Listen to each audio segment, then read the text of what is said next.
बुलेटिनची सुरुवात करणार आहोत ती म्हणजे आरोप प्रत्यारोप टीकेचे जोरदार प्रहार सुरू आहेत। नेत्यांच्या सभा, पदयात्रा यामुळे लोकसभा निवडणुकीच्या पहिल्या टप्प्यामध्ये शिगेला पोहोचलेला प्रचार आज संध्याकाळी थंडावणार आहे। निवडणूक आचारसंहितेनुसार मतदानाच्या 48 तास आधी उमेदवारांना निवडणूक प्रचार करता येत नाही। प्रचाराचा शेवटचा दिवस हा प्रचार रॅली, सभा आणि मिरवणुकीने गाजणार असल्याचं समोर आलंय।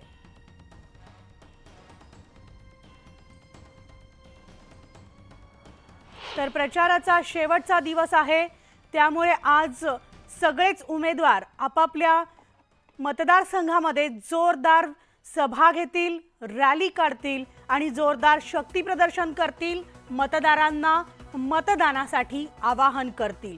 लोकसभेची चुरस आता अधिकच वाढत चाललेली आहे। सुधीर मुनगंटीवार भाजपचे उमेदवार चंद्रपूरचे, त्यांच्या विरोधात काँग्रेसच्या प्रतिभा धानोरकर, त्याचबरोबर इतरत्र ठिकाणी सुद्धा आपल्याला नागपूरमध्ये सुद्धा नितीन गडकरी भाजपचे उमेदवार आणि त्यांच्या विरोधात आहेत काँग्रेसचे विकास ठाकरे।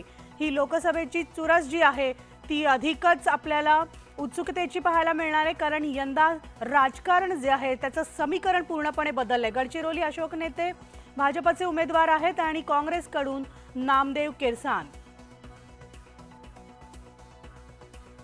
तर भंडारा गोंदियामध्ये भाजपकडून सुनील मेंढे, त्यांची थेट लढत आहे ती काँग्रेसचे डॉक्टर प्रशांत पडोळे।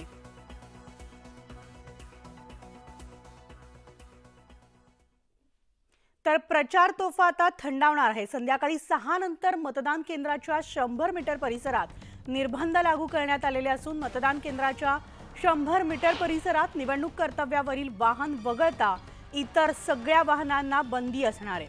निर्बंधांच्या कालावधीमध्ये 5 पेक्षा अधिक व्यक्तींना एकत्र येण्यास मनाई करण्यात आली आहे। मतदानाची संपूर्ण प्रक्रिया पार पडेपर्यंत हे निर्बंध लागू असणार आहेत।